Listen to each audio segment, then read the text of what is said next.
Creating a dialogue scene. In a dialogue scene, the player speaks with a non-playing character. The scene consists of questions spoken by the non-playing character and answers from which the player can choose one. Of course, these so-called questions do not always have to be questions. They can also be statements or answers. The same applies to the so-called answers, as answers can also be questions or statements. We start with a simple question. We let the character say hello.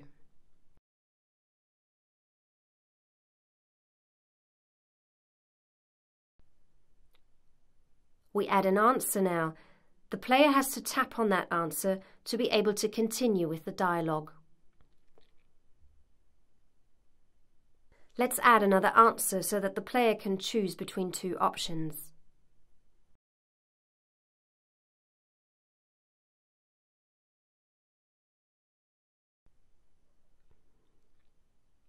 By right-clicking hello and choosing Set as Start Question, we tag our first question as the dialogue's beginning. It is important that you do not forget this step, as otherwise the speech bubble of the dialogue scene will remain empty. The start question is now marked with a little 1. In addition to a standard process that allows answers to follow questions in a logical sequence, there are several other ways to link answers and questions. A question will often follow after the player has chosen an answer. In this case, we link the simple question with that answer. If the non-playing character tells a story of considerable length, questions can follow after one of his questions. It is the same reference link, but, in this case, for a question. You can even reuse answers of an existing question in order to create a question loop consisting of the same answer options. If we want the same options for the questions hello and are you okay, we have to link the answers of the first question to the second question. We check the results of our small dialogue model using the simulator now.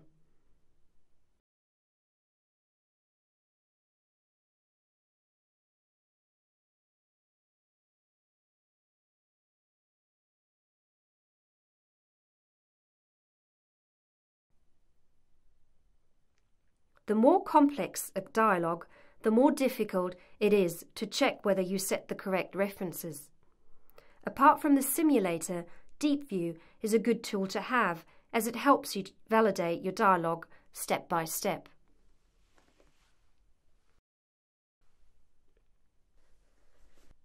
Here we want something to happen when the player chooses an answer or is asked a question.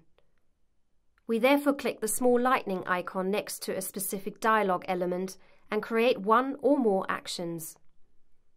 The player could gain an achievement, win points for choosing clever answers, or, at the end of the scene, could return to a previous scene. We will try this at a later stage of this tutorial.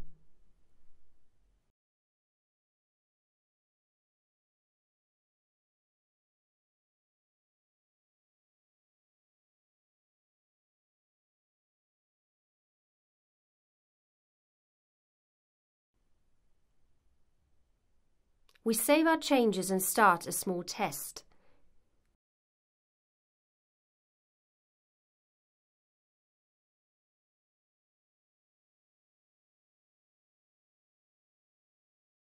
You can open the game state in order to check whether we have indeed gained an achievement and a score point.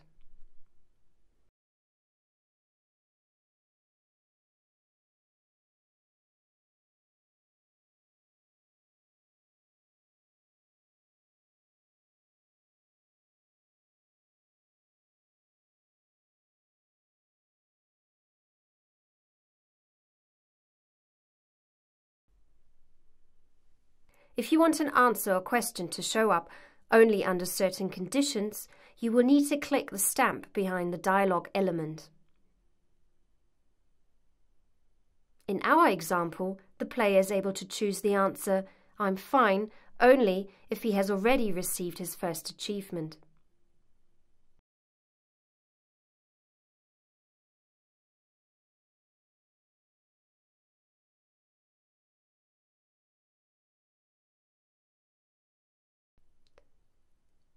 As you can see, only the answer "hey" is displayed.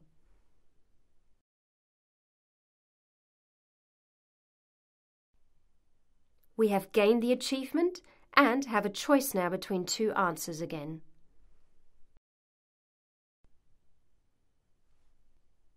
In many cases, we want the player not to be able to choose the same answer multiple times. Activate the singular checkbox for those answers. Our player can choose the answer "hey" now only once. After choosing that option, the answer will be hidden if the question is shown twice during the dialogue or the answer options of that question are reused for another question. We demonstrate this again by using the simulator. You can see that the first answer is hidden after you have chosen it once. First, we need to tidy up a bit so that the next step is easier to understand.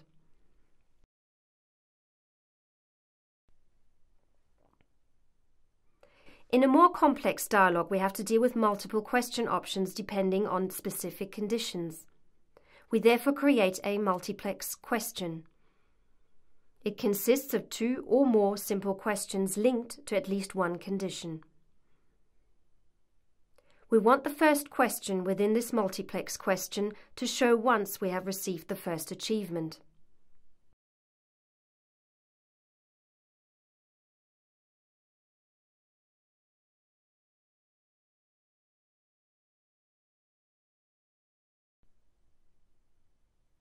By the way, you can edit the text of a dialog element either by double-clicking it or by right-clicking and then choosing Edit.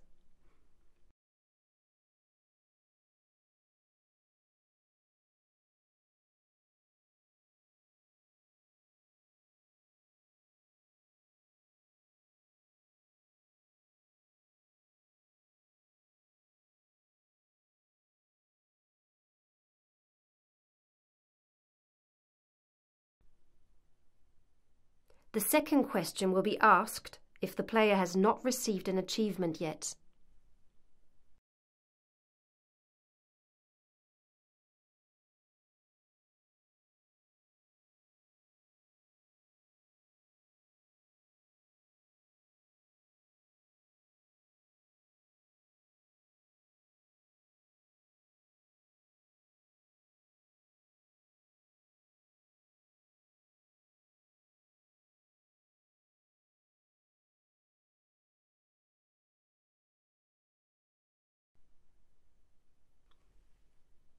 We link our multiplex question to an answer option of the first question.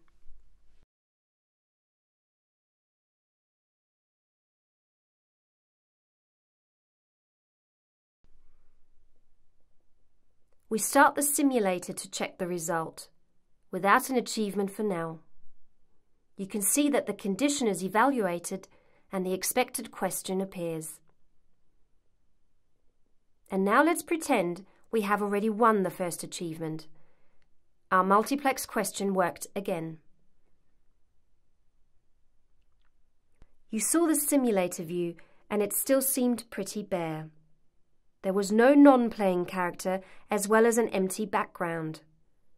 It's time now to add some graphics and animation to the scene. Open the media container by clicking on the folder icon. You can insert up to 5 different graphics here. One animation is for the start and one for the ending of the dialogue. Each is played only once. They are optional. One animation is for when the character is speaking, the other one is for when the character is not speaking. We highly recommend having them. They can all be animated, but they don't have to be. The bottom graphic is for the background image or background animation of the scene. We only fill the speak animation and choose a background.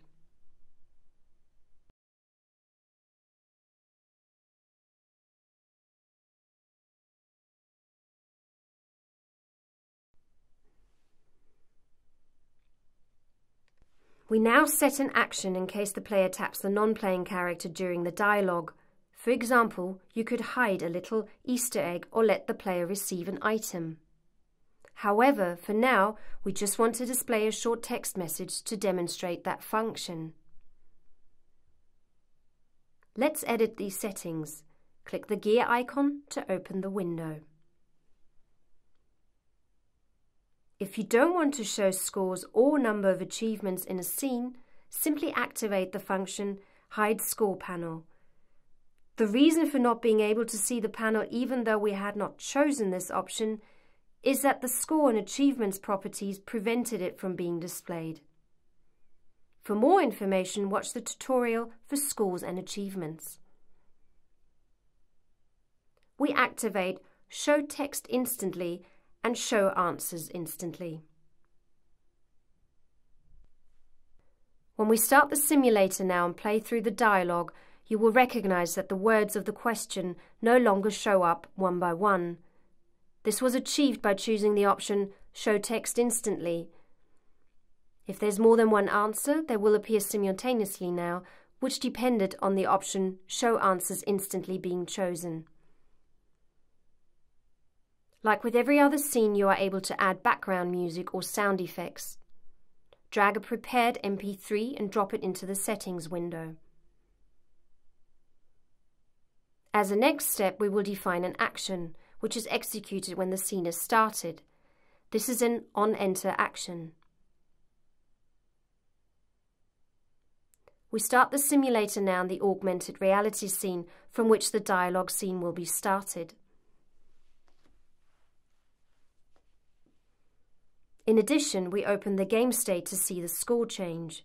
We play around a little with the compass and pitch controller and simulate a movement of the player's device.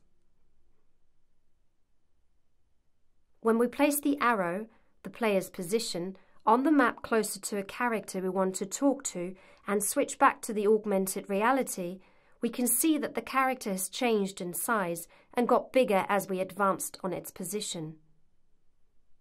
The dialogue starts by tapping the character and, as you can see, our score has changed from 0 to 2 as the on-enter action was executed. It's the same with on-exit actions. They will be executed when the player leaves the dialogue scene. To exit a dialogue scene, you can choose a Return to Previous Scene action either for a question or, like we do now, for an answer. The player returns now to the augmented reality scene from which the dialogue started. Let's check this. If we add Skip 1 to the Return to Previous Scene action, we skip the augmented reality scene and return to the map scene from which the augmented reality scene started. Let's have a look at the simulator starting from the map scene. We enter the augmented reality scene, and from there we start the dialogue scene. Upon exiting the dialogue, we are back on the map.